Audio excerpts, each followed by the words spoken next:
আসসালামু আলাইকুম। আমার আজকের রেসিপি চিচিঙ্গা দিয়ে আপনার কাঁঠালের বিচি দিয়ে নারিকেলের তরকারি।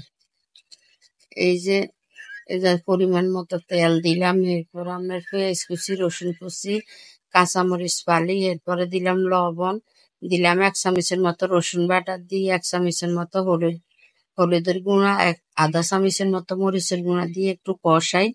এরপরে দিয়ে দিলাম কাঁঠালের বিচি আর ওগুলা কষানি হয়ে গেছে। এবার দিয়ে দিলাম চিচিঙ্গা গুলারে ভালো করে লাড়ি চাড়িয়ে জায়গায় নারিকেল বাটাকে দিয়ে নারিকেল বাটা দেওয়ার পরে এগুলারে ভালো করে একটু করে নিয়ে একটু পানি দিচ্ছি আপনার নারিকেলের বাড়ি দিয়ে, এবার ঢাকা দিয়ে রাখে দিয়ে এটা কষানি হোক।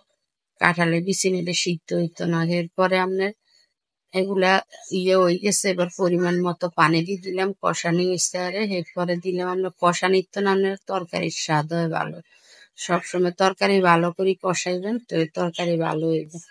এরপরে কই মাছগুলো উপর দিয়ে দিই আপনার উঠা হালাইছি। এই যে আমার তরকারিটা রেডি। যদি আপনাকে চিচিঙ্গা দিয়ে আপনার কাঁঠালের বিচি দিয়ে তরকারিটা রেসিপিটা ভালো লাগলে একটা লাইক, কমেন্ট, শেয়ার, সাবস্ক্রাইব করে দিন। আসসালামু আলাইকুম।